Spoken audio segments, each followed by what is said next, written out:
پاشەوەی پرۆسەی یاخود پرۆژە بڕیاری جینۆسایدی کوردی پێشکەش کرا لە کارکردنی ماوەی ساڵی چوویدا و لە بەشداری وەزارەتی کاروباری شەهیدان لەگەڵ کەیجی لۆبی سەندەر لە کۆنگرەی هەڤدەهەمینی وان کە لە بەرشەلۆنە لە ئەسپانیا ساز کرا بوو. ئەم پرۆژە بڕیارە بە پێی ڕێکارە یاساییەکانی ڕێکخراوەکە کە دەدرێتە دەنگدان گفتوگۆی لەسەر دەکرێتن و پاشان بە دەنگدانی زانایانی جیهانی یەکلا دەکرێتەوە کە ئایا ئەم پرۆژەیە پەسەند دەکرێتن وەکو جینۆساید یاخود پەسەند ناکرێتن. خۆشبەختانە پاش تەواوبوونی ڕێکارە یاساییەکان لە ماوەی یەک مانگی دەنگداندا کە ڕێژەی یاسایی بەشداری ئەندامانی ڕێکخراوی یەکێتی زانایان بەشداریان تێدا کرد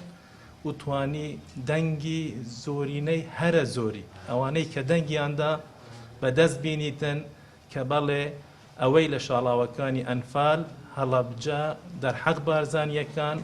فەیلیەکان خاپووری گندەکان